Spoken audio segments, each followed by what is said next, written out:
Assalamualaikum warahmatullahi wabarakatuh. Waalaikumsalam warahmatullahi wabarakatuh. Alhamdulillah, salatu wassalamu ala asrofil anbiya'i wal mursalin wa ala alihi wa sahbihi rasulillahi ajma'in, amma ba'du.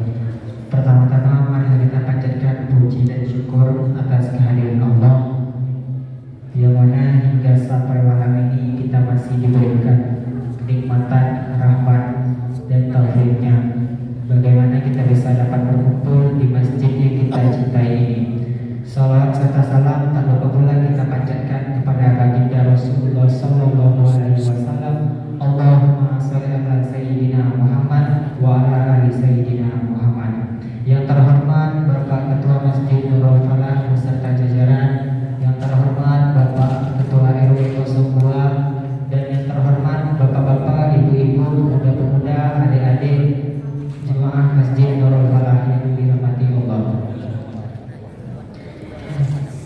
Tanpa memperpanjang kata-kata mukadimah, marilah kita buka acara peringatan Nisfu Sya'ban dan menyambut datangnya bulan suci Ramadan ini dengan mendengarkan lantunan ayat suci Al-Quran yang akan dilantunkan oleh imam masjid kita, Ustadz Ilham Saputra. Kepada Ustadz kami persilakan dengan segala hormat. Bismillahirrahmanirrahim. Assalamualaikum warahmatullahi wabarakatuh.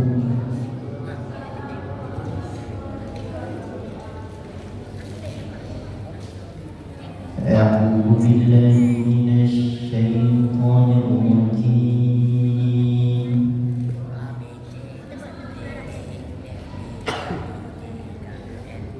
Bismillahirrahmanirrahim.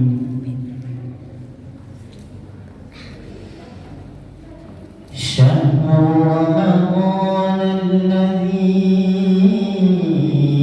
unzila fihi al-Qur'an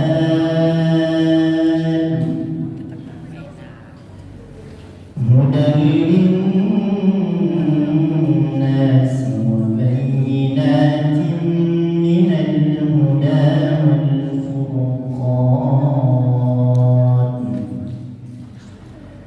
Faman syahida minkum ash-shahra falyasum, wa man kana maridan aw ala safarin fa'iddatun min ayyamin ukhra.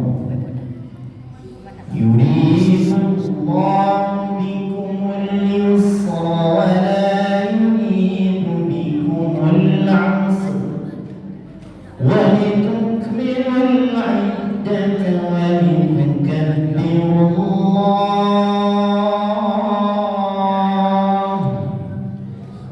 litukabbirullaha 'ala ma hadakum wa la'allakum tashkurun. Wa idza sa'alaka 'ibadi 'anni fa inni qarib ujibu da'watad da'i idza da'an falyastajibu li wal yu'minu bi la'allahum yarshudun. Sadaqallahul aliyyul azim. Assalamualaikum warahmatullahi wabarakatuh. Ustadz Ilham Saputra yang telah membacakan ayat suci Al-Quran. Semoga apa yang kita dengar menjadi renungan bagi kita semua. Amin amin ya rabbal alamin. Selanjutnya sepatah kata dari Ketua Masjid Nurul Falah kepada Bapak Tarzan kami persilakan dengan segala hormat. A'udzubillahi minasyaitonir rajim. Bismillahirrahmanirrahim. Assalamualaikum warahmatullahi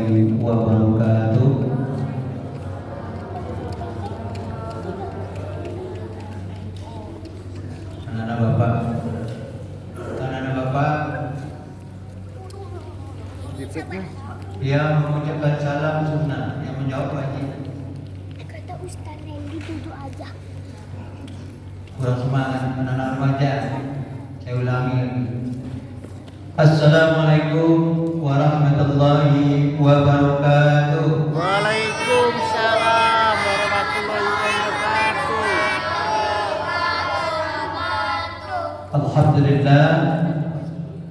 Alhamdulillahi rabbil alamin wassalatu wassalamu ala asyrafil anbiya'i wal mursalin wa ala alihi wa ashabihi rasulillahi ajma'in. Asyhadu an la ilaha illallah wahdahu la syarika lah wa asyhadu anna Muhammadan abduhu wa rasuluhu la nabiyya ba'dahu. Puji kita syukur sama tersampaikan kehadirat Allah Subhanahu wa taala. Alhamdulillahirabbil alamin, pada malam ini Allah berikan kesempatan kepada kita yang hadir ini untuk melangkah ke rumah Allah ini. Mudah-mudahan langkah kaki akhir tanah Allah jadikan sebagai ibadah. Amin ya rabbal alamin. Mudah-mudahan kawan-kawan kita nanti nyusul belakang. Salawat berikan salam tersampaikan kepada junjungan alam Nabi Muhammad sallallahu alaihi wasallam. Allahumma shalli ala sayyidina Muhammad wa ala ali sayyidina Muhammad. Yang sama-sama kita muliakan Ustaz kita yang sudah hadir. Ustaz. Sama-sama kita hormati Bapak Ketua RW, Bapak Ketua RT yang hadir. Alhamdulillah Bapak Pemuka Agama dan jajaran pengurus masjid Rupalah. Dari Bapak sampai Ibu Majelis Taklim. Ada beberapa hal yang ingin kami sampaikan, program yang juga kita jalankan. Alhamdulillah, kami terus terang saja secara pribadi terima kasih banyak kepada Pak Hadirin. Sangat mau jaga-jaga ke bawah bersih, alhamdulillah.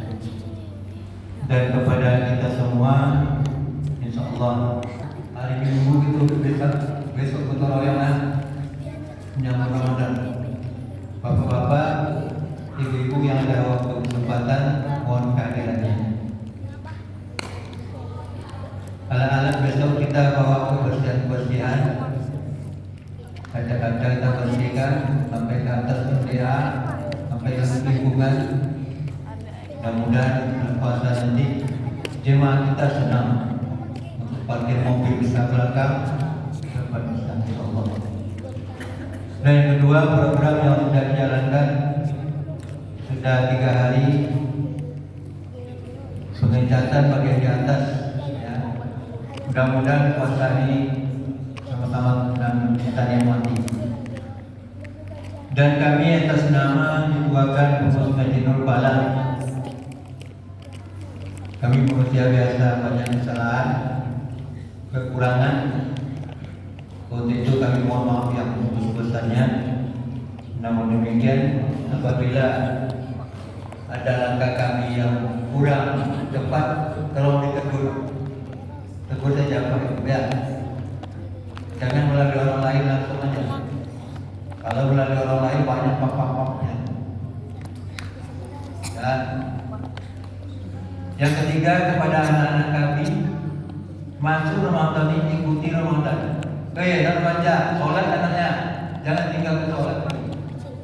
Itu cuma kita, ya. Apalagi puasa besok. Anak-anak bapak, jangan gila main bola juga lagi. Tak akan merubah nasib seseorang jika seseorang merubahnya. Dan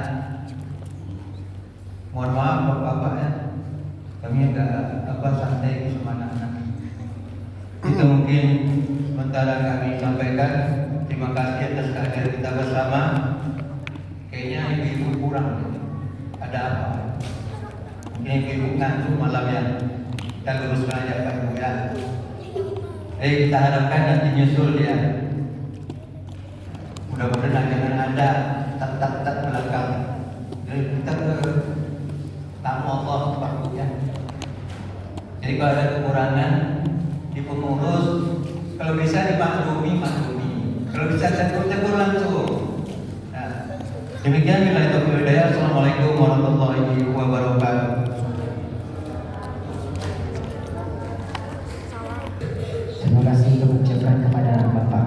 Amin ya rabbal alamin.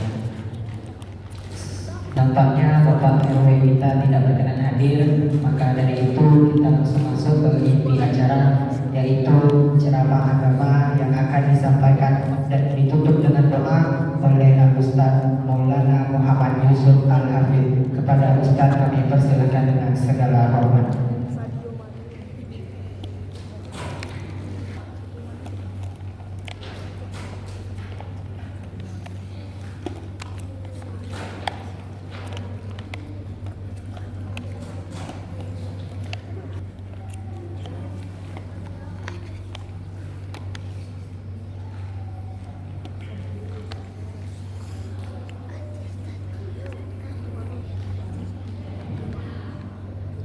Bismillahirrahmanirrahim. Assalamualaikum warahmatullahi wabarakatuh. Waalaikumsalam warahmatullahi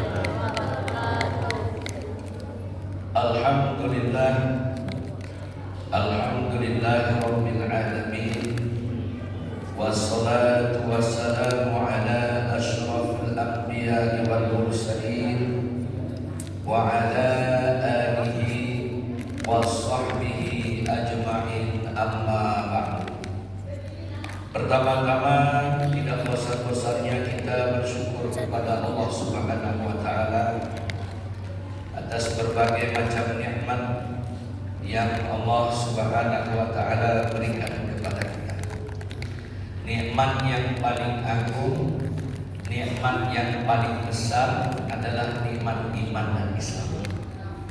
Hari ini tanpa kita berdoa kepada Allah, tanpa meminta kepada Allah, Allah Subhanahu wa taala anugerahkan kita nikmat yang besar. Nikmat yang tidak terkira, itulah nikmat iman dan Islam. Karena dengan nikmat iman dan Islam ini, orang iman, orang Islam akan dimuliakan di dunia dan di akhirat. Dan walaupun nanti pada akhirnya akan dibersihkan di dalam neraka, tapi tidak berkekalan di dalam neraka. Suatu saat akan dimasukkan ke dalam surganya Allah Subhanahu wa taala. Di mana nanti kehidupan akhirat itu kehidupan yang ada awalnya namun tidak ada akhirnya.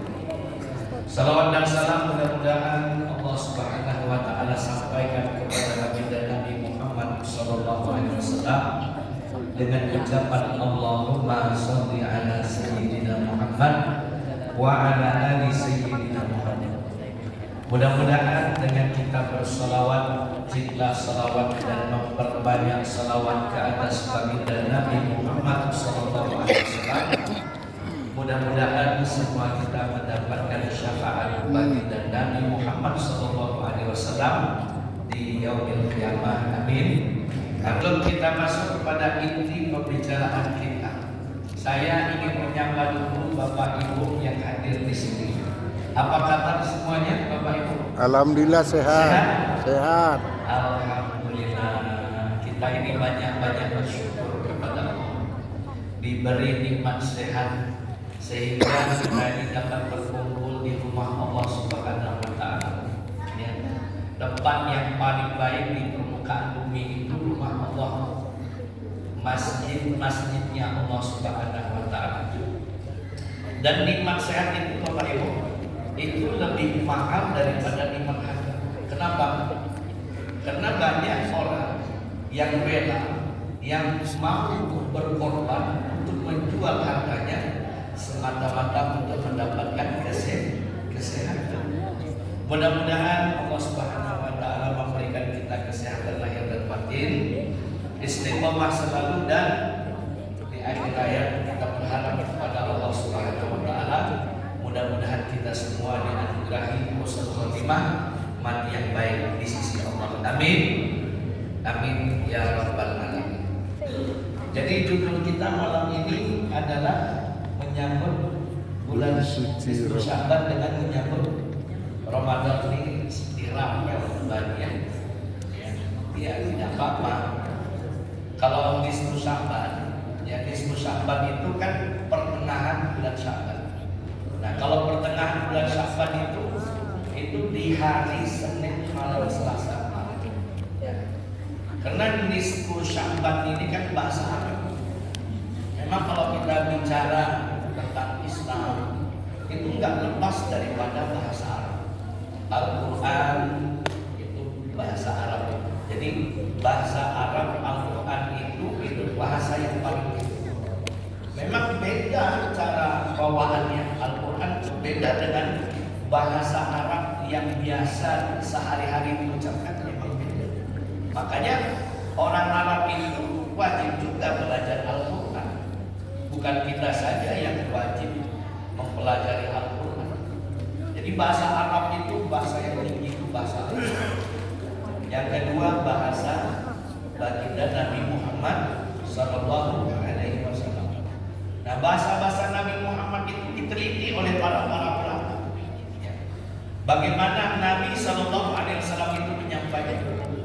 Karena ucapan-ucapan baginda Nabi Muhammad Sallallahu Alaihi Wasallam ini sebenarnya wahyu. Wa ma yantiqu 'anil hawa in huwa illa wahyu yuha.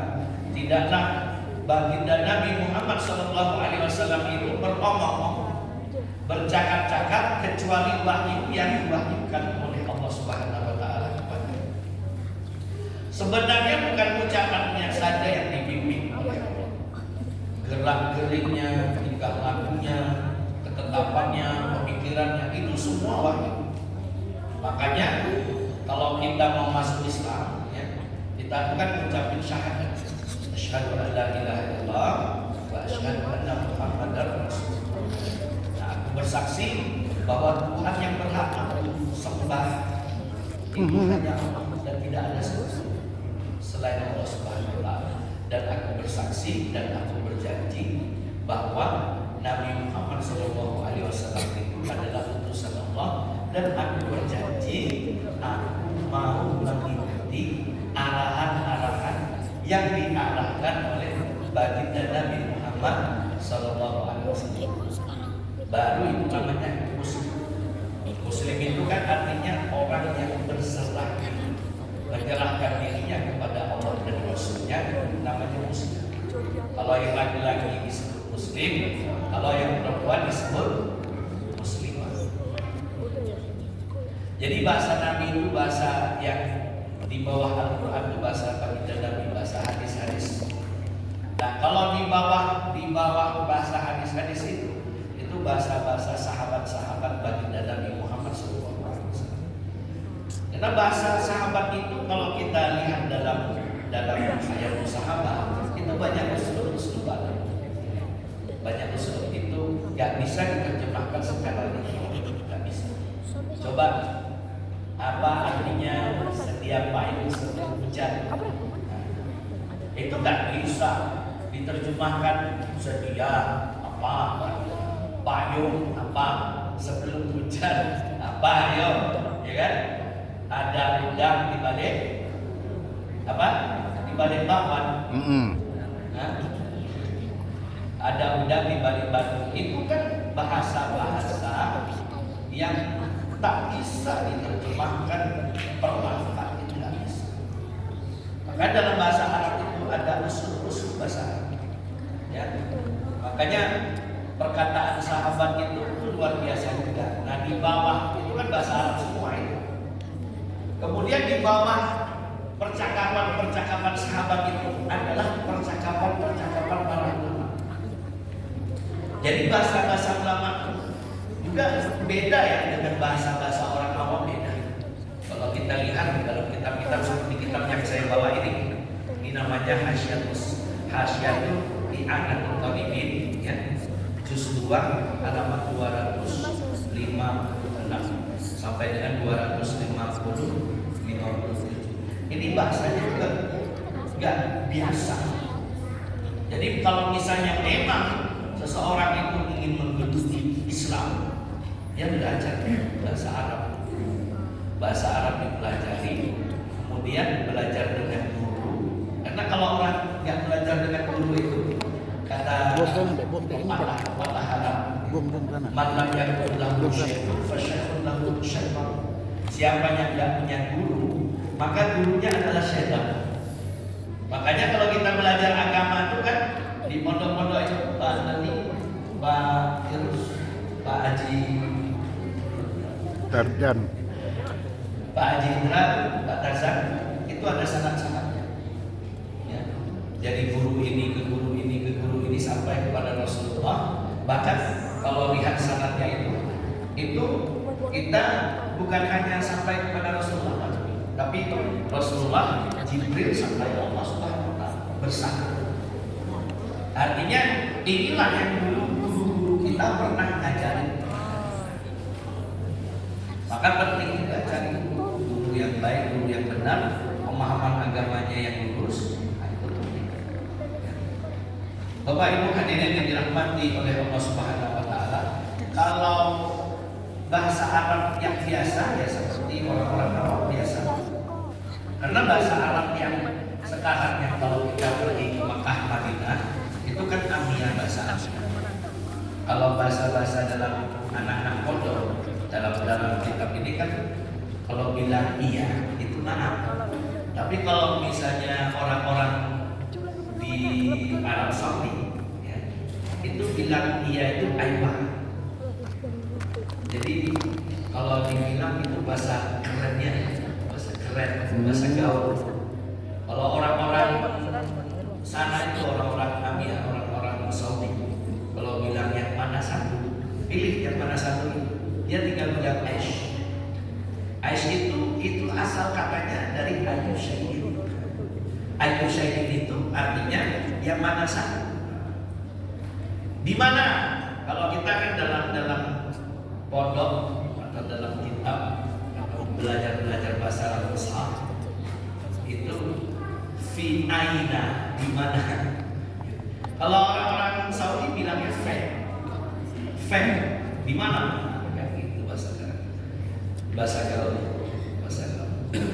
Jadi Bapak Ibu hadirin yang dirahmati oleh Allah Subhanahu wa taala, memang kalau kita mau mendalami Islam, banyak kitab-kitab yang menerangkan hakam Islam dalam berbagai macam bidang ilmu, ya. Baik itu dari ilmu tauhidnya, kemudian ilmu tafsir Al-Qur'annya, kemudian nasikh mansuknya, kemudian asbabun nuzulnya, asbabun wurudnya, ya. Dan lain sebagainya. Itu semua berbahasa Arab. Dan masih sedikit yang diterjemahkan ke dalam bahasa Indonesia. Nah, Bapak Ibu hadirin yang dirahmati oleh Allah Subhanahu wa taala, termasuk juga hadis-hadis bagi dalam seperti yang berkenaan dengan Ismu Sya'ban. Nabi Muhammad SAW itu bersabda, "Dzalika syahrun," bulan Sya'ban itu adalah satu bulan yaghfirun nasu anhu, yang banyak sekali manusia tidak perhatian kepada bulan Sya'ban. Gak ada perhatian, mungkin karena kesibukannya atau dengan sesuatu hal yang lain, sehingga dia melupakan bulan Sya'ban. Padahal bulan Sya'ban itu bulan yang istimewa juga. Ya. Bulan Sya'ban bulan istimewa juga. Coba di Rajab. Rajab itu bulan istimewa juga. Kenapa? Karena di bulan Rajab itu ada satu malam yang malam istimewa. Malam istimewa itu yang kita kenal dengan malam Isra dan Mi'raj. Kalau di bulan Sya'ban kan habis bulan Rajab kan bulan Sya'ban. Kalau di bulan Sya'ban nggak ada malam istimewanya. Makanya malam istimewanya itu disebut dengan malam nisfu Sya'ban, pertengahan bulan Sya'ban. Ada apa sih nisfu Sya'ban itu? Oh, luar biasa. Bapak Ibu yang hadir di sini, ada nggak yang tidak berdosa? Ada nggak? Mau kasih hadiah nih? Pak Ustaz, saya nggak berdosa, saya mau kasih hadiah. Kita ini kan manusia, tak luput dari salah, tak luput daripada dosa, ya. Salah, khilaf, dosa dan lain sebagainya. Sampai-sampai maling jambret itu bilang khilaf, ya kan? Jambret-jambret itu kalau ditangkap bilangnya apa pada khilaf. Itu manusia. Ya, siapa saja di antara kita pasti melakukan kesalahan. Nah, mau nggak? Kan kita ini kan setiap kali melakukan kesalahan, dosa, itu kan pasti berdosa. Kemudian kita lakukan lagi kan bertambah dosa kita. Nah, yang jadi pertanyaannya, mau tidak dosa-dosa kita diampuni oleh Allah? Mau tidak? Nah, di malam nisfu Sya'ban itu banyak sekali Allah Subhanahu wa taala mengampuni dosa hamba-hambanya. Nabi bilang begitu, "Dzalika syahrun, itulah bulan Sya'ban, yaghfulun nasu anhu," yang mana banyak orang tak kira, tak perhatian dengan bulan Sya'ban, diletakkan, dikepit oleh 2 bulan yang mulia juga, bulan Rajab dan bulan Ramadan. Nah, sebelum Ramadan apa? Bulan Sya'ban. Nah, di tengah-tengah bulan Sya'ban. Nabi bilang, "Wa huwa syahrun turfa'u fihi al-a'mal ila rabbil alamin." Itulah bulan di mana bulan Sya'ban itu seluruh amal-amal hamba-hamba Allah Subhanahu wa taala ini diangkat, dihadapkan di hadapan Allah Subhanahu wa taala. Ya. Dihadapkan kepada Allah Rabbul Alamin, fa uhibbu an yurfa'a 'amali wa ana sha'im. Aku suka ketika amalku dibeberkan di hadapan Allah, aku sedang dalam keadaan berpuasa. Makanya malam nisfu Sya'ban itu kita dianjurkan banyak beribadah, baca Quran. Di antara anjuran ulama, karena untuk membaca Al-Quran tidak sanggup mengkhatamkan Quran dalam sekejap, maka dipilihkanlah ya jantung Al-Quran. Jantung Al-Quran apa? Jantungnya Al-Quran apa? Surat Yasin. Ini malah dibilang baca surat Yasin maksudnya enggak. Astagfirullah. Orang kalau baca surat Yasin itu, ya Bapak Ibu, saya baca fadilah-fadilah surat Yasin itu. Ini bukan berarti ajal itu bisa diberhentikan, bukan begitu. Tapi memang kelebihan surat Yasin. Bila dibacakan surat Yasin itu, ketika orang akan meninggal dunia, maka malaikat maut tidak akan mencabut nyawanya sehingga ada perintah dari Allah, ya. Di mana perintah Allah Subhanahu wa taala itu memberikan tanda, memberikan isyarat bahwa Allah ridho kepada hamba ini, kemudian Allah ampunkan dosa-dosanya, barulah dicabut oleh malaikat. Bayangkan, banyak lagi bacaan surat Yasin itu yang kalau dibaca di kuburan. Surat Yasin kalau dibaca di kuburan, itu misalnya kita nih sedang berziarah ke kubur ayah kita atau ibu kita, lalu kita baca surat Yasin di situ, maka dampaknya tahu nggak? Dampaknya itu kepada seluruh penghuni kubur di hari itu diringankan azab kuburnya. Bukan hanya ayah yang kita kunjungi, bukan hanya ibu yang kita kunjungi di dalam kuburnya, tapi orang-orang penghuni kubur yang berada di sekitar kuburan orang tua kita dapat juga biasa, dapat juga keutamaan. Itu surat Yasin. Coba surat Yasin itu saya baca dalam tafsir itu satu-satunya surat yang ada dalam Taurat ini. Coba surat Yasin dalam Taurat ada, surat Yasin dalam Injil ada. Siapa yang bilang baginda Nabi Muhammad SAW? Bapak Ibu hadirin yang dirahmati oleh Allah Subhanahu wa taala, makanya di malam nisfu Sya'ban itu kita tuh dianjurkan beribadah, sholat, baca Quran, zikir, istighfar, sholawat dan lain sebagainya. Kemudian di siang harinya kita apa? Berpuasa. Ya. Kita berpuasa. Kira-kira Bapak Ibu hadirin yang dirahmati oleh Allah Subhanahu wa taala, sanggup tidak berpuasa? Sanggup ya? Jamaah. Oh jamaah. Alhamdulillah. Itu baru nisfu Sya'ban, belum lagi ini mau masuk pembahasannya masuk Ramadan lagi. Nah Bapak Ibu hadirin yang dirahmati oleh Allah Subhanahu wa taala, hari lagi insya Allah kalau umur panjang ya, kita akan bertemu dengan bulan Ramadan.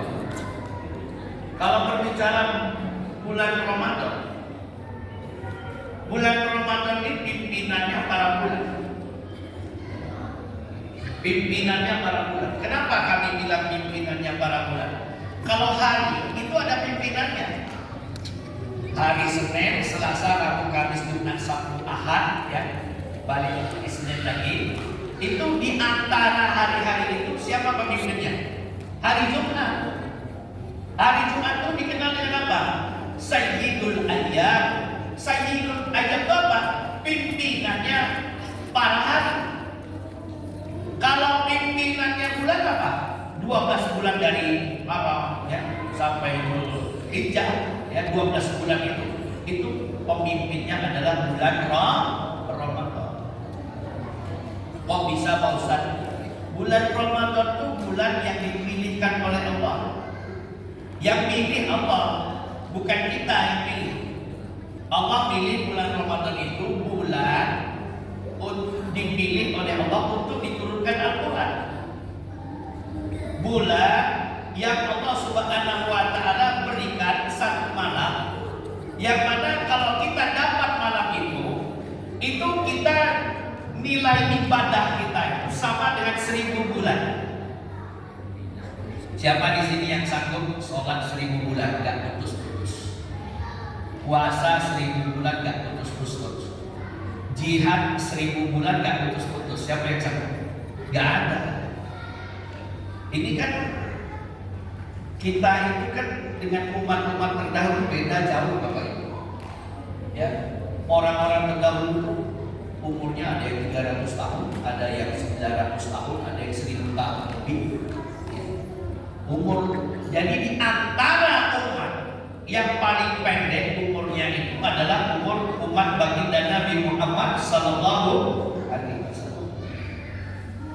Jadi suatu ketika begini Bapak Ibu, malaikat Jibril datang kepada Nabi, kemudian menceritakan dulu di kalangan Bani Israel ada seorang laki-laki, seorang nabi yang bernama Nabi Syamul. Dia pernah dengar? Kalau orang-orang Barat bilangnya Samson, kalau orang Arab bilangnya Syamul. Dan Nabi Syamul ini dalam hadis itu Nabi melihat seluruh para nabi yang masuk surga. Seluruh para nabi yang masuk surga itu masuk surga berikut dengan kaumnya, berikut dengan pengikut-pengikutnya. Namun ada satu orang nabi yang gak ada pengikut sama sekali. Nah ini penting nih kita pelajari. Dia masuk surga dengan pedang terhunus. Bayangkan, dia masuk surga dengan pedang terhunus. Nabi tersenyum. Itulah Nabi Syamul. Bagaimana ceritanya? Nah, ceritanya luar biasa Bapak. Cerita Nabi Syamul ini datang malaikat Jibril. Lalu malaikat Jibril ini bilang kepada baginda Nabi Muhammad Sallallahu Alaihi Wasallam, wahai Rasulullah, dulu di kalangan Bani Israel ada seorang laki-laki yang kuat, yang dia ini berjihad 1000 tahun namanya berjihad.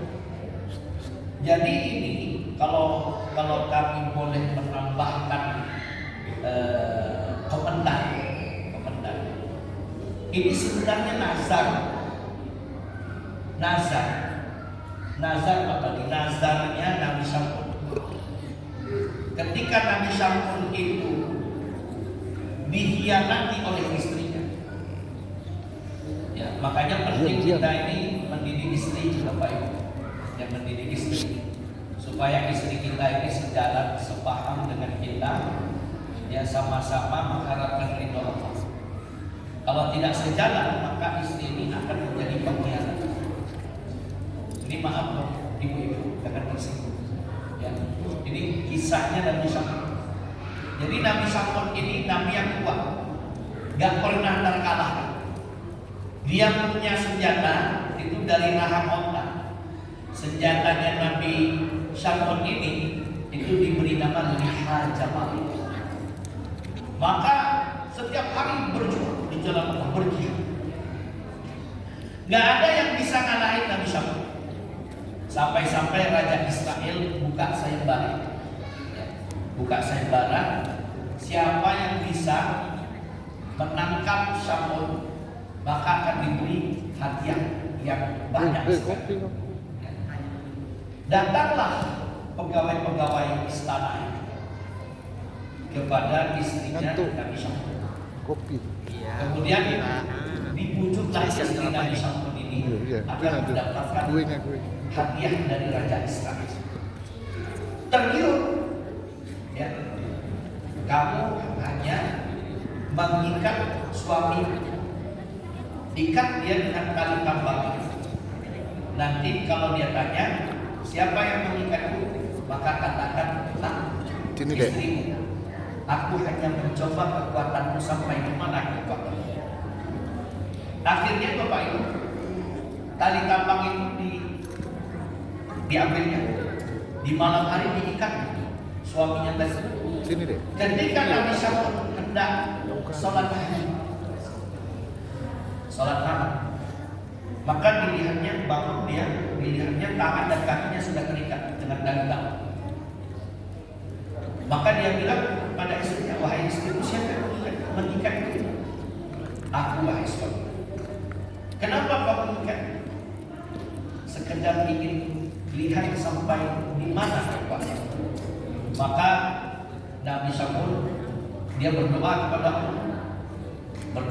Allah dengan izin Allah, sekali hentakan tali tambang yang kuat itu lepas.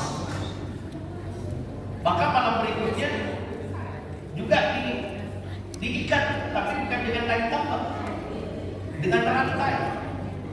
Diikat tangannya dengan rantai, diikat kakinya dengan rantai. Kemudian ketika malam hari hendak bangun malam, sholat malam, maka dilihatnya, siapa yang merantai saya? Aku, kata istri.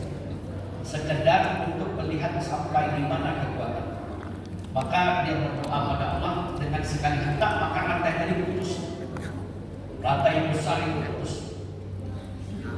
Maka, nah disinilah Bapak Ibu, sehebat-hebat manusia itu ada titik kelemahan. Maka terucaplah dari lidah, dari mulut Nabi Syamul ini, wahai istri, di antara manusia-manusia yang ada, tidak akan ada pernah yang bisa mengalahkan. Aku adalah wali dari sekian banyak wali-walinya Allah. Tapi ketahuilah, kelemahanku ada di rambutku. Jadi rambutnya itu panjang, Bapak Ibu. Rambut Nabi Syamul itu panjang.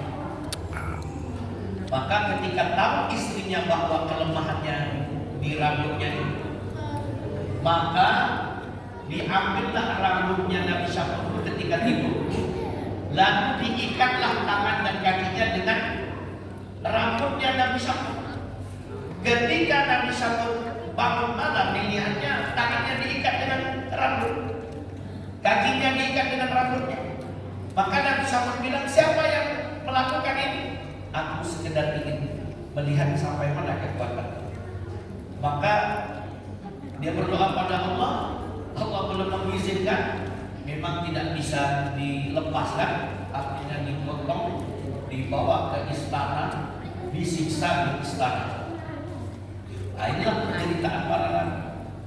Ya. Ketika disiksa itu, maka Allah utus malaikat Jibril.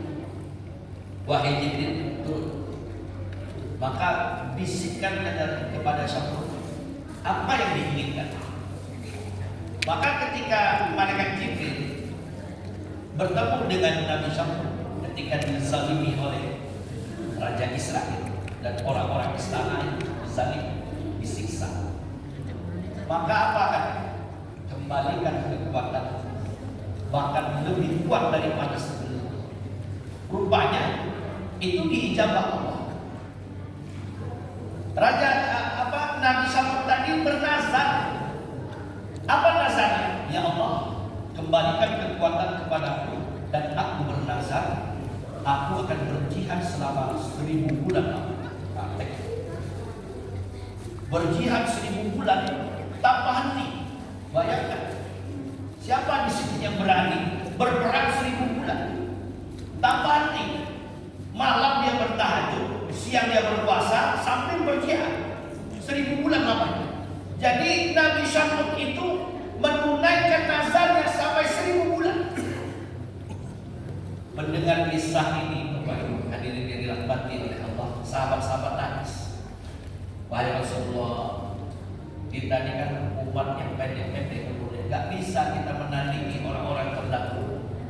Datang mereka itu bawa surat, inna anzalnahu fi lailatul qadr wa ma adraka ma lailatul qadri khairun min alfi syahr. Itulah untuk menghibur Nabi Muhammad, untuk menghibur sahabat-sahabat baginda Nabi Muhammad SAW, dan untuk menghibur umat baginda Nabi Muhammad SAW. Jangan khawatir, walaupun umur kalian pendek-pendek, tapi kalau kalian dapat malam Lailatul Qadar, maka kalian sama nilainya dengan berjihad di jalan Allah 1000 bulan lamanya. Ada yang mau dapat malam Lailatul Qadar? Macam mana mau dapat? Tidurnya di rumah. Jamaah, oh jamaah, alhamdulillah. Macam mana mau dapat tidur di rumah? Nabi ajarkan 10 terakhir bulan Ramadan itu iktikaf di masjid. Ya, apakah dapat malam Lailatul Qadar di rumah? Wallahu a'lam. Karena begini, ini saya mau kasih contoh ya, kasih dipandang. Doa masuk masjid apa doa masuk masjid? Allahumma ftahli abwaaba. Kalau doa keluar masjid apa? Allahumma inni as'aluka min fadlik. Oke, sekarang dua doa ini, doa masuk masjid dan doa keluar masjid, coba kita artikan. Doa masuk masjid kita artikan, Allahumma, ya Allah, ini sesungguhnya aku, ya, ini as'aluka, aku memohon kepada Engkau, ya, Allahumma ftahli abwaaba rahmatik, ya Allahumma, ya Allah, iftahli, bukakanlah untukku, ya, abwaaba rahmatik, pintu-pintu rahmat. Kalau doa keluar masjid apa? Allahumma, ya Allah, ini sesungguhnya aku as'aluka, minta kepadamu min fadlik, anugerah. Nah, ini coba dicermati dua doanya. Ini kalau kita pahami, maaf ini Bapak, rahmat Allah hanya turun di masjid. Rahmat Allah hanya turun di masjid. Lalu rumah kita, Pak Ustaz, bagaimana rumah kita? Rumah kita akan mendapatkan rahmat Allah bila mana ahli rumah itu datang ke masjid. Kalau ahli rumah itu datang ke masjid, sholat berjamaah di masjid, maka rahmat tadi dia bawa pulang ke rumah, maka rumah itu dapat rahmat. Karena di luar itu nggak ada rahmat. Di luar itu anugerah. Coba lihat, Allahumma inni as'aluka min fadlik, ya Allah, berikanlah anugerah. Anugerah itu apa? Ya itulah dia tadi. Kita dikasih kebun, itu anugerah. Kemudian dikasih apa lagi? Misalnya kendaraan, rumah dan lain sebagainya. Itu anugerah rahmat. Tapi kalau rahmat di masjid, rahmat saja Allah turunkan di masjid, tidak di tempat yang lain. Bagaimana dengan malam Lailatul? Makanya Rasulullah SAW beriktikaf di masjid 10 terakhir bulan Ramadan. Ngapain Rasulullah 10 terakhir iktikaf bulan Ramadan? Untuk mendapatkan malam Lailatul Qadar. Nah, kenapa kami sarankan untuk beriktikaf? Ya, supaya untuk mendapatkan malam Lailatul Qadar. Pak Ustaz, kalau kita misalnya di Pak Ustadz ya, kita iktikaf di masjid, kemudian tertidur karena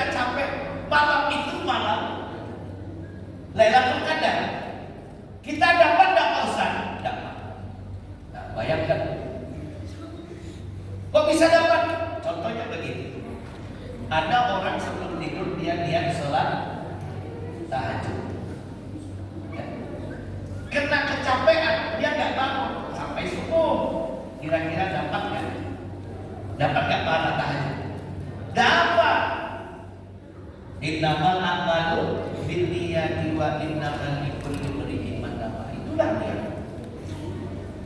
Maka niat itu dibarengi dengan amal perbuatannya. Kalau kita berniat ingin mendapatkan malam Lailatul Qadar, maka iktikaf. Iktikaf di masjid. Ya. Malam Lailatul Qadar itu insya Allah akan kita dapatkan. Mau tak Bapak Ibu saya kasih tahu malam Lailatul Qadar itu jatuh pada malam berapa? Mau nggak? Mau nggak Bapak Ibu? Jamaah? Oh jamaah? Alhamdulillah. Mau nggak? Jadi begini. Malam Lailatul Qadar itu malam yang dirahasiakan Allah. Ya, ini yang pertama. Malam yang dirahasiakan Allah. Yang kedua, ada orang yang sering mendapatkan malam Lailatul Qadar, di antaranya wali-wali Allah, para ulama, kekasih-kekasih aulia-aulia Allah, kekasih-kekasih Allah, aulia-aulia Allah. Lalu dibuatkanlah pengalaman itu satu metode. Nah, satu metode untuk mendapatkan malam Lailatul Qadar. Dia tiap bulan Ramadan dapat terus malam Lailatul Qadar, tanda-tandanya dan lain sebagainya. Nabi kan memberikan tanda-tanda, sehingga pendapat ini disepakati oleh para ulama, ditulis di dalam kitab. Nah, inilah kitab itu. Makanya kata Imam Al-Ghazali, qala Al-Ghazali wa ghairuhu, kata Imam Al-Ghazali dan kata para ulama-ulama yang lain yang sependapat dengan Imam Al-Ghazali, annaha tu'lamu fihi bil yaumil awwali minasyahr, bahwasanya malam Lailatul Qadar itu dapat diketahui dengan melihat awal hari bulan Ramadan. Nah, ini kan itu. Jadi untuk menentukan kapan Lailatul Qadar itu, lihat awal Ramadan. Lihat satu Ramadan itu hari apa? Ya. Fa in kana awwalu yaumul ahadi aw yaumul arba'i fa hiya lailatul 29. Kalau awal Ramadan atau satu Ramadan itu hari Ahad atau hari Rabu, maka malam Lailatul Qadar itu jatuh pada malam ke-29. Itu kaidah. Kalau awal Ramadan atau satu Ramadan itu hari Ahad atau hari Rabu, maka au yaumul itsnain fa hiya lailatul 21. Kalau satu Ramadan itu hari Senin, maka malam Lailatul Qadar itu jatuh pada malam ke-21. Au yaumul Tsulatsa au Jumat. Kalau satu Ramadan itu hari Selasa atau hari Jumat, fa hiya lailatul 27, maka malam Lailatul Qadar itu jatuh pada malam ke-27. Ya. Awil Khamis, kalau satu Ramadan itu hari Kamis, fa hiya lailatul 25, maka malam Lailatul Qadar itu jatuh pada malam ke-25. Au yaum sabti, kalau awal Ramadan itu hari Sabtu, satu Ramadan itu hari Sabtu, fa hiya lailatul 23, maka malam Lailatul Qadar itu jatuh pada malam ke-23. Qala Asy-Syaikh Abdul Hasan, berkata Asy-Syaikh Abdul Hasan, wa mundu balagtu sinir rijal, sejak aku balik sampai dewasa, ma fatatni Lailatul Qadri bi hadhil qa'idatil madhkurah, aku tidak pernah tertinggal malam Lailatul Qadar dengan mengamalkan kaidah-kaidah yang telah disebutkan tadi. Nah, bagi Bapak Ibu yang yang lupa bagaimana kaidahnya ini, boleh merujuk kepada kitab Hasyiatul I'anatul Talibin juz 2 halaman 205. Kalau nggak punya kitab cari di Google ya, nanti di Google ditulis ya, ditulis Hasyiah di Adat Talibin juz 2 halaman 257. Kalau enggak ditulis di Google itu kaidah mendapatkan ya malam Lailatul Qadar Imam Al-Ghazali. Nanti keluar ya kaidah-kaidah. Jadi Bapak Ibu hadirin yang dirahmati oleh Allah Subhanahu wa taala, itulah ya keutamaan di bulan Ramadan ya. Dari sekian banyak keutamaan, maka puncak-puncaknya itu malam Lailatul Qadar. Jangan sampai kita tidak sisa-sisa umur ya, enggak mendapatkan malam Lailatul Qadar, merugi kita ya. Maka untuk mendapatkan malam Lailatul Qadar i'tikaf. Di mana-mana masjid sekarang sudah i'tikaf ya, Pak Doni ya.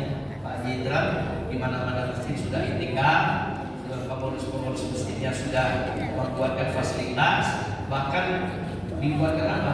Sahur ya, dibuatkan sahur ya, dibuatkan apa lagi kopi, bandrek, apa lagi tenta 2, jus poka, apa lagi? Baik, Bapak Ibu hadirin yang dirahmati oleh Allah Subhanahu Wa Taala. Ini mau kita sambung atau gimana ini? Ya. Atau ada pertanyaan dari Bapak Ibu, silakan nanti kita jawab kalau bisa. Ada yang mau bertanya silakan Bapak Ibu.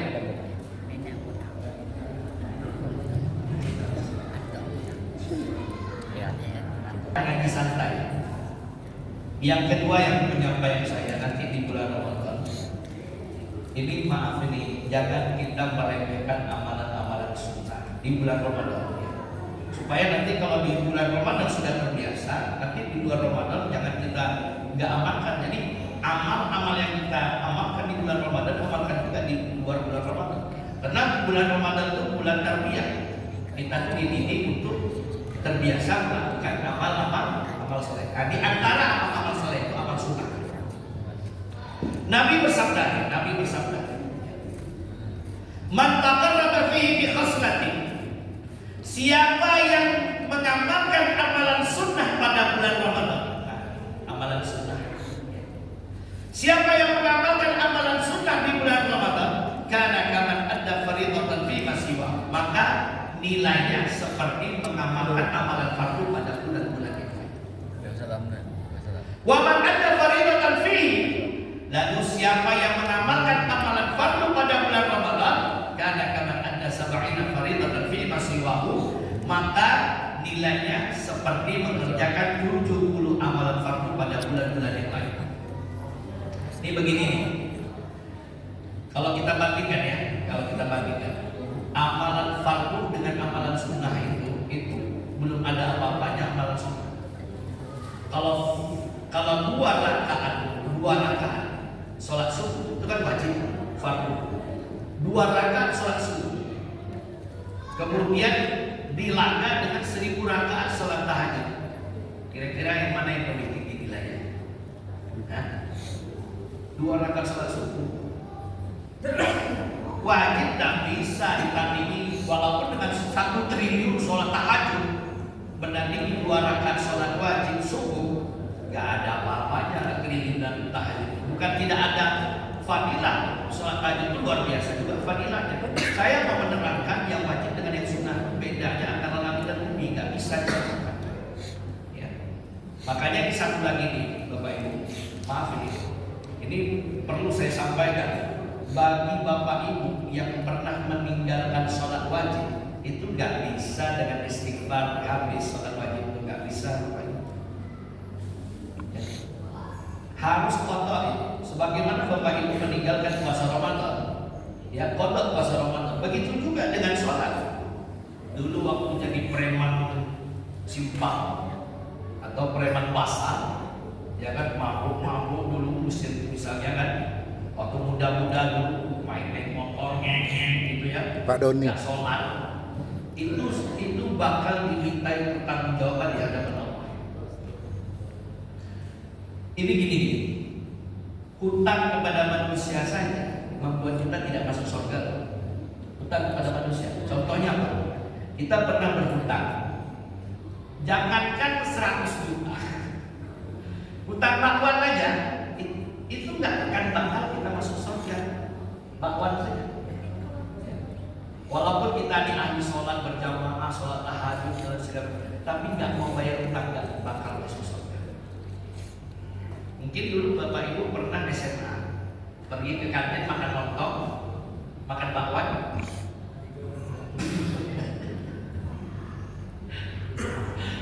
Lontongnya dibayar, bakwannya nggak dibayar, ya kan? Nah itu gimana itu? Nah, itu utang. Utang kepada manusia saja wajib bayar, apalagi utang kepada Allah. Gak bisa istighfar, gak bisa dengan sholat sunnah, kan bisa Pak Ustaz dengan sholat sunnah. Siapa yang bilang? Coba Bapak Ibu lihat pendapat 4 mazhab, Imam Abu Hanifah, Imam Malik, Imam Syafi'i, Imam Ahmad bin Hanbal semua sepakat qadha. Puasa diqadha, sholat diqadha. Maka ini mengqadha sholat wajib, mengqadha sholat dan mengqadha puasa wajib. Tak bisa dengan istighfar, tak bisa.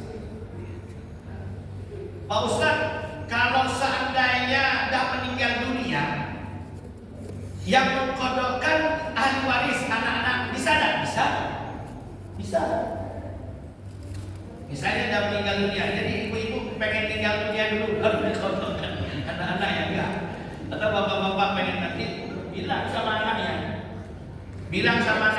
nanti bapak dulu preman, pernah tinggalkan sholat.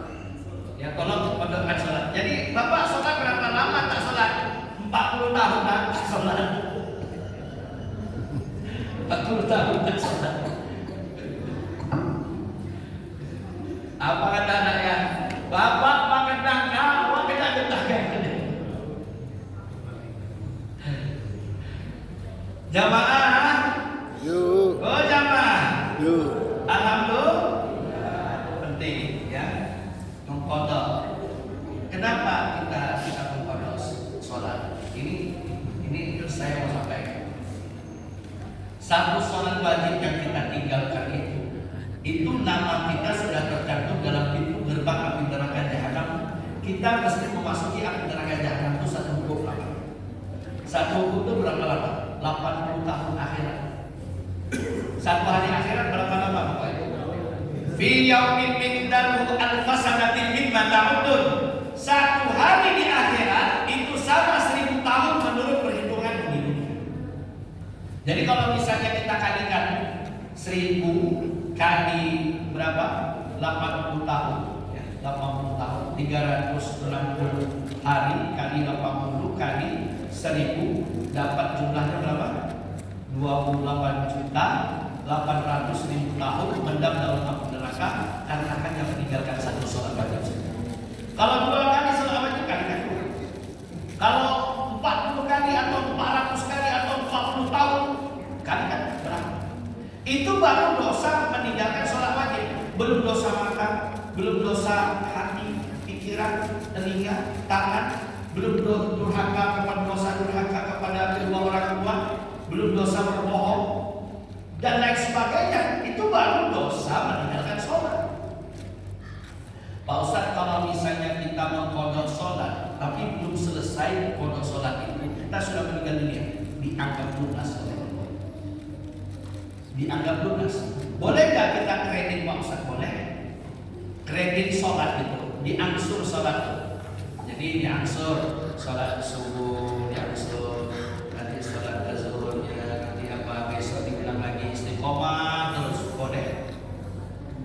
Boleh. Yang penting habis subuh, habis zuhur, asar, habis asar, maghrib, habis maghrib bisa begitu. Walaupun kami lakukan di malam hari, silahkan. Dilakukan di pagi hari juga silahkan. Atau Bapak Ibu mau melakukannya ketika sholat wajib. Contoh, nanti sebelum sholat wajib subuh kerjakan dua rakaat qadha subuh. Nanti sebelum mengerjakan sholat zuhur kerjakan 4 rakaat qadha subuh. Nanti sebelum asar itu qadha asar dulu. Baru asar. Qadha itu apa? Qadha itu yang terlewatkan. Kalau ada yang naik, contoh usalli fardhu subhi rak'ataini mustaqbilal qiblati adaan tunai di hari ini. Kalau qadaan yang sudah ada. Itulah ada dengan qada. Kalau adaan tunai waktu itu. Kalau qadaan yang telah ada. Nah, itu penting.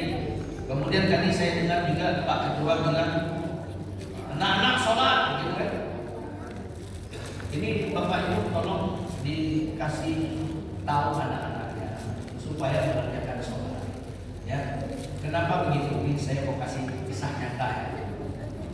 Kisah nyata ini anak perempuan, namanya Maria.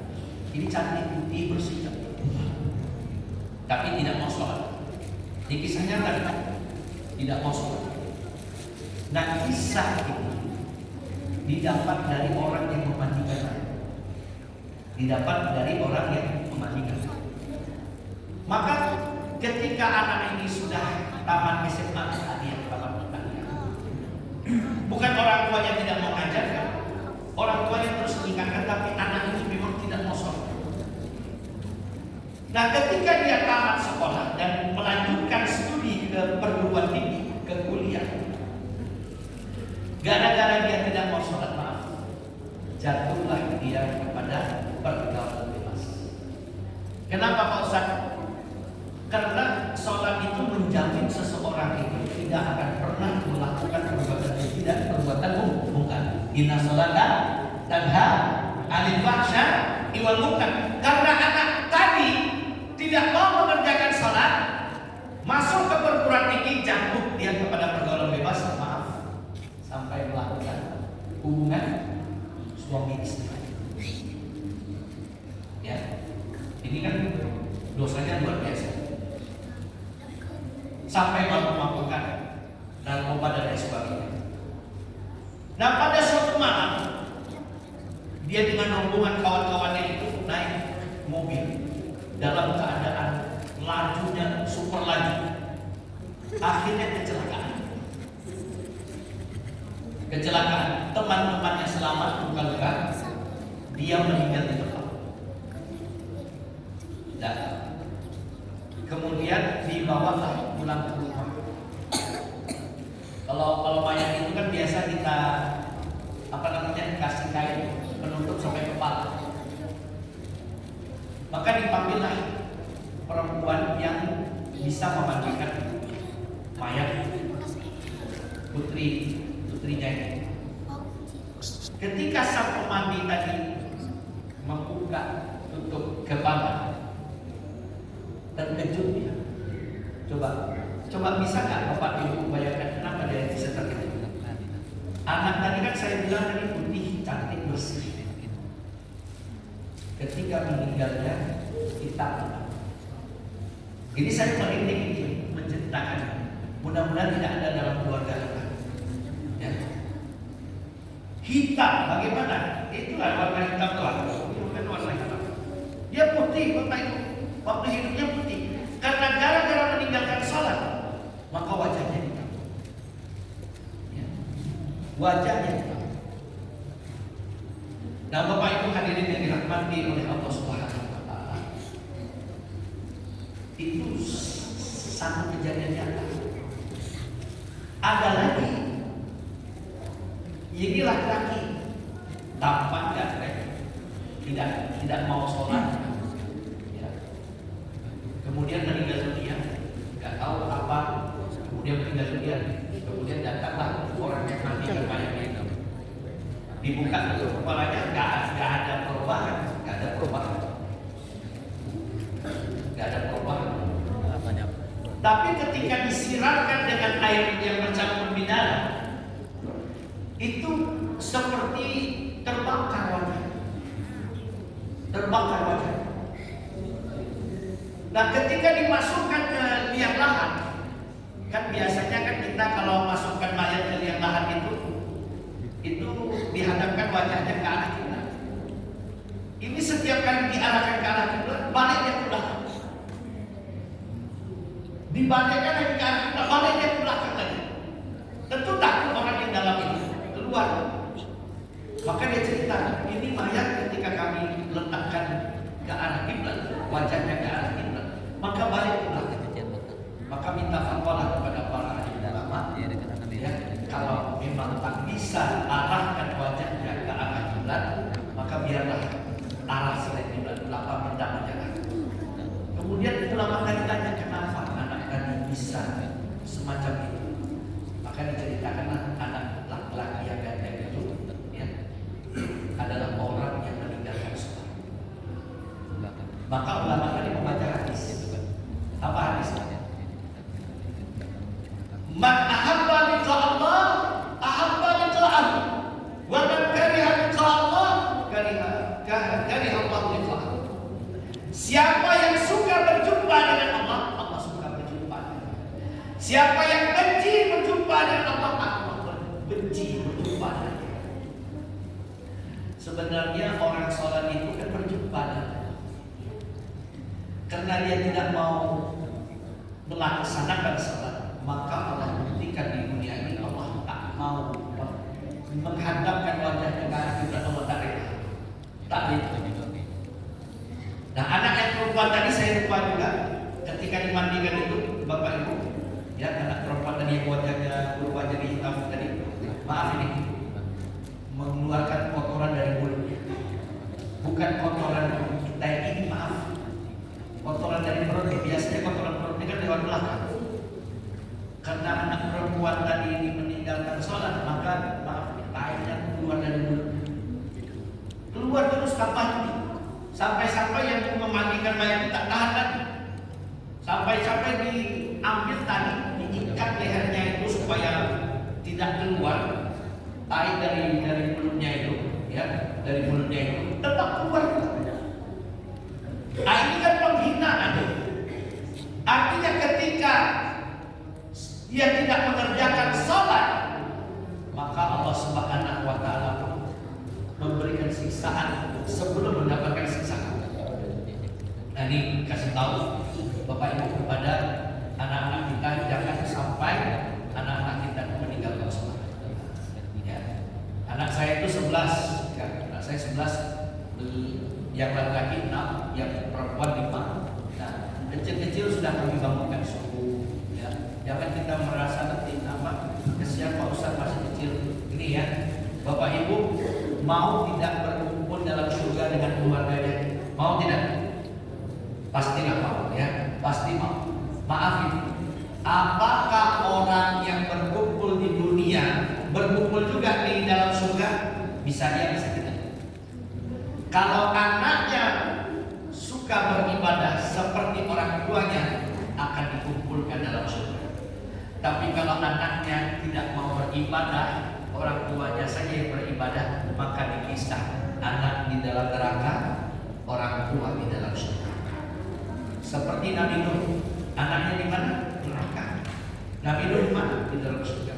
Maka kalau Bapak Ibu sayang dengan anak-anak itu, dengan cucu, ajarlah anak-anak cucu kita, anak-anak kita itu mengerjakan sholat dan mengerjakan puasa, ya, supaya kita dapat berkumpul di dalam surga Allah Subhanahu wa Ta'ala.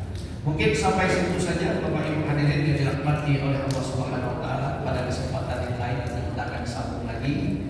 Dan sebelum kita tutup, ada pertanyaan?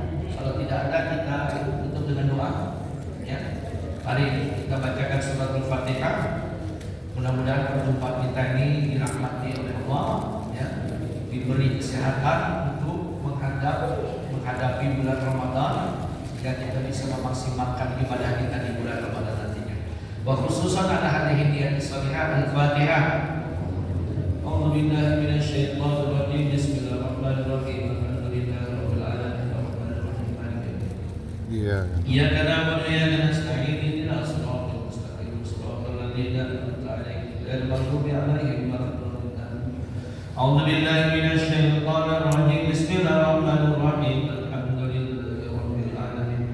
Wassalatu wassalamu ala asyrafil anbiya'i wal mursalin wa ala alihi wa sahbihi ajma'in. Allahumma shalli ala sayyidina Muhammad wa ala ali sayyidina Muhammad kama shallaita صليت على سيدنا إبراهيم وعلى آل سيدنا إبراهيم في العالمين إنك حميد مجيد اللهم اغفر لنا ذنوبنا ولوالدينا وارحمهما كما ربيانا صغيرا ولجميع المسلمين والمسلمات والمؤمنين والمؤمنات الأحياء منهم والأموات إنك سميع قريب مجيب دعوة القائل الحاجات وقاضي الذنوب والخطيئة برحمتك يا أرحم الراحمين يا أرحم الراحمين يا حي يا قيوم يا ذا الجلال والإكرام ya Allah ampunkan dosa-dosa kami ya Allah, dosa guru kami, dosa kedua orang tua kami, jemaah kami kaum muslimin muslimat mukminin mukminat di seluruh dunia, baik yang sudah meninggal dunia maupun yang masih hidup ya Arhamar Rahimin. Tutuplah aib dan kesalahan kami di dunia maupun di akhirat ya Arhamar Rahimin. Ya Arhamar Rahimin, berilah kami kesehatan sehingga kami berjumpa dengan bulan Ramadan. Berilah kami kekuatan ya Arhamar Rahimin, taufik dan hidayah agar kami bisa memaksimalkan ibadah kami di bulan Ramadan nantinya dan anugerahkan kepada kami malam Lailatul Qadar ya Arhamar Rahimin. Ya Arhamar Rahimin, jadikan mulia zuriat-zuriat kami, anak cucu keturunan kami, anak cucu keturunan yang soleh-solehah, hafiz-hafizah, alim-aliman, da'iyah yang semata-mata mencari keridhaan Engkau ya Arhamar Rahimin. Ya Arhamar Rahimin, apabila di antara kami ada yang sakit sembuhkan ya Allah, apabila di antara kami ada yang bertikai damaikan ya Arhamar Rahimin, tebarkan rezeki kami di Mekah dan di Madinah agar kami mampu melaksanakan ibadah haji dan umrah berkali-kali ya Arhamar Rahimin. Amin. Ya Arhamar Rahimin, bantulah kami untuk menyelesaikan hutang piutang kami ya Arhamar Rahimin. Ya Arhamar Rahimin, ya Hayyu ya Qayyum ya Dzal Jalali wal Ikram, bantulah saudara-saudara kami di bumi Palestina, bantulah saudara-saudara kami di bumi Sudan, bantulah saudara-saudara kami di Syam, bantulah negara-negara Islam ya Arhamar Rahimin, bantulah saudara-saudara kami di Aceh, Sumatera Barat, Sumatera Utara, di Jawa yang tertimpa musibah ya Arhamar Rahimin. Ya Arhamar Rahimin, yang mati ya Arhamar Rahimin, ampunkan dosa-dosanya ya Allah, golongkan dia kepada golongan orang-orang yang mati syahid ya Arhamar Rahimin. Ya Arhamar Rahimin, kepada yang masih hidup ya Arhamar Rahimin, berilah kekuatan untuk bertobat kepadamu ya Arhamar Rahimin. Ya Arhamar Rahimin, apa yang Rasul meminta itu yang kami minta, dan yang Rasul tolak itu pula yang kami tolak. Ya Allah, berkahilah pertemuan kami, berilah kami hidayah, jauhkanlah tempat kami daripada para bahaya fitnah, musibah dan lain sebagainya. Rabbana taqabbal du'ana wa hajatana innaka antas sami'ul 'alim wa tub 'alaina ya maulana innaka antat tawwabur rahim. Rabbana atina fid dunya hasanah wa fil akhirati hasanah wa qina adzabannar. Wa sallallahu ala sayyidina Muhammad wa ala alihi wa sahbihi wasallam. Subhana rabbika rabbil izzati amma yasifun wa salamun ala mursalin walhamdulillah. Allahu minna wa minkum ya karim. Demikian Bapak Ibu, kebenaran itu milik Allah, kesalahan kesilapan milik saya pribadi, mohon maaf. Untuk sempurnanya menjadi sini kita tutup dengan doa kita kepada Subhanahu wa bihamdihi, subhanakallahumma wa bihamdika asyhadu an la ilaha illa anta astaghfiruka wa atubu ilaik. Wabillahi taufiq wal hidayah. Assalamualaikum warahmatullahi wabarakatuh.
Telah menyampaikan ceramah Jumat, semoga apa yang disampaikan menjadi bermanfaat bagi kita untuk kedepannya. Amin, amin ya rabbal alamin. Saya selaku protokol mohon maaf apabila terdapat kesalahan dan kekurangan.